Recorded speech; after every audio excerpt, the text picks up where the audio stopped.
Assalamualaikum warahmatullahi wabarakatuh.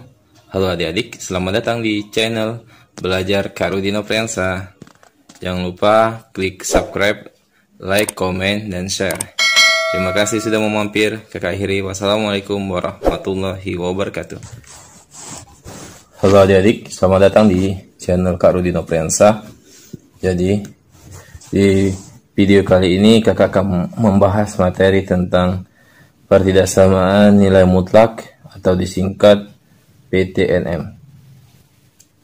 Pada dasarnya pertidaksamaan ialah kalimat terbuka yang menggunakan tanda ketidaksamaan, di mana tanda ketidaksamaan itu mulai dari kurang dari, lebih dari, kurang dari atau sama dengan, dan lebih dari atau sama dengan.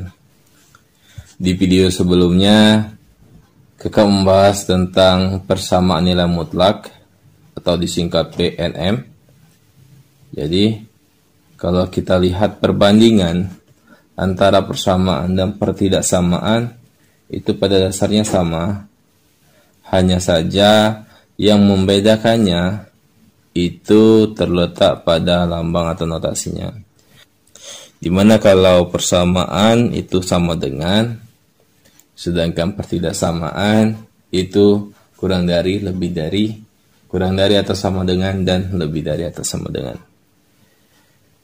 Berikut ada beberapa sifat-sifat pertidaksamaan nilai mutlak. Silakan adik-adik catat, karena dalam menyelesaikan soal atau masalah-masalah pertidaksamaan nilai mutlak, sifat-sifat pertidaksamaan nilai mutlak ini sangat penting untuk adik-adiknya saat menjawab soal-soal pertidaksamaan nilai mutlak. Sekarang kakak akan lanjut ke pembahasan contoh soal. Di mana contoh soal di pertemuan kali ini kakak hanya membahas 2 contoh soal.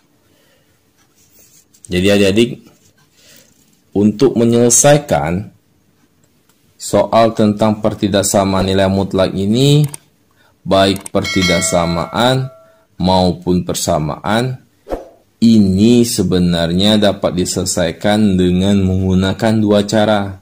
Nah, di pertemuan kali ini, kakak akan membahas 2 soal ini, soal pertidaksamaan nilai mutlak ini dengan menggunakan 2 cara. Di mana yang bagian A ini dapat kita selesaikan dengan cara pertama, kita terapkan dengan menggunakan sifat-sifat pertidaksamaan nilai mutlak. Sedangkan yang B akan kakak bahas dengan menggunakan cara kedua. Kita langsung saja membahas contoh soal pertama atau yang bagian A. Di mana perintahnya tentukan interval yang memenuhi nilai X. Jadi kita disuruh untuk mencari nilai X-nya. Soal yang bagian A itu mutlak 2X min 4 kurang dari 3. Nah, jadi soal yang bagian A ini dapat kita selesaikan dengan menggunakan sifat pertidaksamaan yang bagian mana adik? Iya, yang bagian D. Sudah seperti ini, terus kita hilangkan negatif 4-nya. Mengapa? Karena tujuan kita ingin mencari nilai variabel X. Sehingga semua ruas kita jumlahkan dengan positif 4. Sehingga menjadi negatif 3 plus 4 kurang dari 2X. Negatif 4 plus 4 kurang dari 3 plus 4. Kita operasikan sehingga menjadi 2X lebih dari 1 kurang dari 7. Ini cara membacanya adik-adik. 2X lebih dari 1 kurang dari 7. Terus agar dapat nilai variabel X, maka semua ruasnya kita bagikan dengan 2.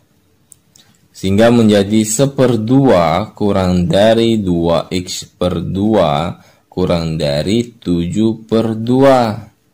Kita operasikan 1/2 dan 7/2 jika kita bagikan menjadi bilangan desimal. Karena menjadi bilangan desimal, maka 1/2 dan 7/2 tidak kita bagikan agar tetap menjadi bentuk pecahan. Yang kita bagikan itu 2x/2. 2x dibagi 2 itu sama dengan x. Sehingga didapat nilai variabel x-nya, x lebih dari 1/2 x kurang dari 7/2. Sekarang kita lanjut ke pembahasan soal yang bagian B. Di soal bagian B, kakak akan menyelesaikan dengan menggunakan cara kedua, di mana cara kedua ini kedua ruasnya harus kita kuadratkan atau kita pangkatkan 2. Sehingga yang tadinya mutlak x plus 5 lebih dari mutlak x min 2, kita selesaikan menjadi dalam kurung x plus 5 tutup kurung pangkat 2 lebih dari buka kurung x negatif 2 tutup kurung pangkat 2. Langkah selanjutnya, x plus 5 dalam kurung pangkat 2 ini berkaitan dengan eksponen perpangkatan. Sehingga yang tadinya x plus 5 dalam kurung pangkat 2 itu menjadi x plus 5 dikali x plus 5. Tinggal kita keluarkan dalam kurungnya, kita kalikan 1/1, terus kita operasikan yang dapat kita operasikan sehingga menjadi x kuadrat plus 10x plus 25. Ingat adik-adik, cara mengeluarkan bilangan dalam kurungnya itu kita kalikan 1/1. X dikali X dikali 5, 5 kali X, dan 5 kali 5. Itulah didapat nilai X kuadrat plus 10X plus 25. Sama ruas kanannya. Kita keluarkan dalam kurungnya, kita kalikan 1/1. Terus kita operasikan yang dapat dioperasikan. Sehingga X min 2 dalam kurung dikali X min 2 itu menjadi X kuadrat dikurang 4X ditambah 4.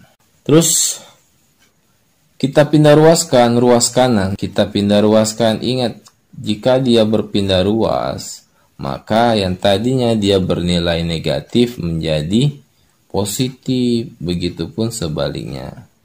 Sehingga yang tadinya dia x kuadrat min 4x plus 4 pada saat di ruas kanan berpindah ke ruas kiri menjadi negatif x kuadrat plus 4x dikurang 4 lebih dari 0. Nah, terus kita operasikan saja yang dapat dioperasikan seperti x kuadrat dikurang x kuadrat.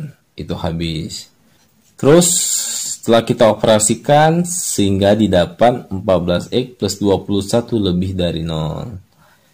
Nah, agar dapat nilai variabel x ini 21 kita pindah ruaskan. Positif kalau pindah ruas menjadi negatif. Sehingga menjadi 14x lebih dari negatif 21.